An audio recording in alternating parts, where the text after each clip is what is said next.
Hi, I'm Varun. I'm the new home sales manager at Johns & Co. and I'm here to answer some of your surprise new homes questions. All right, let's start. First question. What is included in a new home warranty? Okay, so firstly, a warranty usually lasts for 10 years.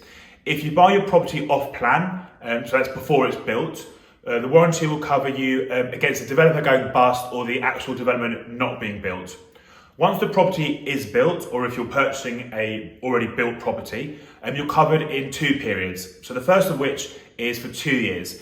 This covers you against any defects the builder may have done, such as like dodgy pipe work, tiling, faulty window sills, etc.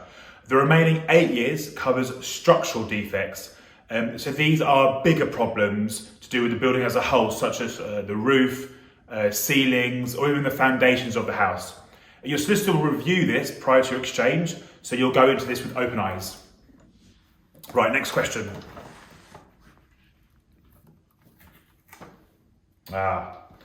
What is an EWS1 form? Okay, so this topic is getting a lot of press at the moment. Okay, so an EWS1 form is a document, usually only a couple of pages, which records in a consistent manner what assessment has been carried out on the external wall construction. So essentially, it provides your building with a grade. The grades are between A1, A2, A3, B1 and B2. Now, to keep it simple, if your property gets an A3 or a B2 rating, you are pretty much unable to mortgage it until those works are carried out. So this includes if someone's purchasing the property and taking out a mortgage, but even if you own the property and are just trying to do a remortgage. With an A3 rating, it can be a bit different. You can sometimes still get a mortgage out before the remedial works are carried out, but you'll need a further surveyor to go in and clarify this. Now, the form is a legally binding form required for all buildings above 18 metres, which is 6 floors. However, some lenders are requesting them on smaller developments too.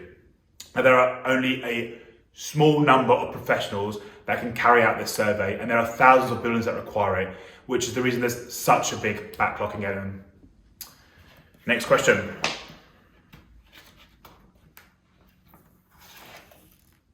What is a long stop completion date? So, long stop completion date, this is a date that is set by the developer in which they legally are required to complete by. So it's usually quite a bit after the estimated completion date. And what it does is it covers the developer for any problems or issues that may arise whilst actually building. If the developer misses this date, you're actually entitled to withdraw from the purchase without losing your deposit. And you're also entitled to any compensation such as legal fees. Now, it's worth noting that the long stop date is often quite a bit after the estimated completion date. And just to note, I'm pretty sure in the history of Johns & Co, we've actually never had a developer miss that long stop completion date. It's really just a safety net for the developer. Right, next question. Oh, a bit tricky. When do you start paying a mortgage on a new build? Exactly the same as purchasing a normal property. You begin paying your mortgage at the point of completion because it's at that point that the mortgage lender has provided the money to complete on the purchase.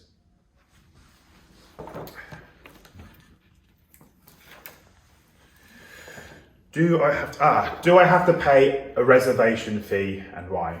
For new builds development you do. This secures your property and removes it from the market.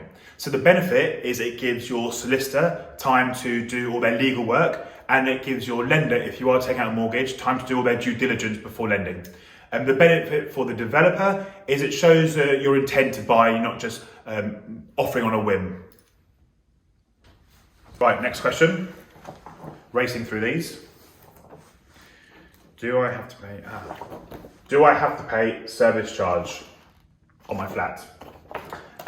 Yes, you do. So service charges pay for services in your building, such as concierge or gym, but also the general maintenance. So you may have communal gardens, the hallways, communal electricity on lights, and obviously if you've got a lift as well. Now, an estimate is provided when you exchange contracts, and you'll be made aware of the true cost close to completion. All right, moving on. Next question.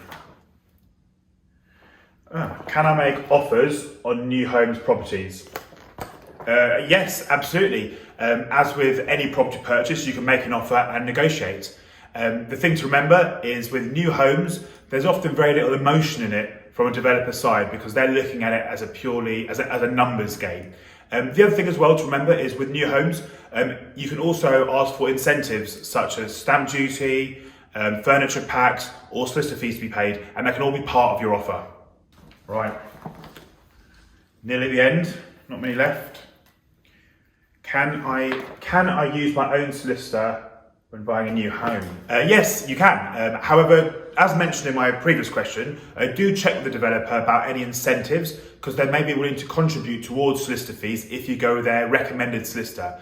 And even if you don't, it's sometimes worth inquiring as to the cost of that solicitor because they do know the development inside and out. Right, final question.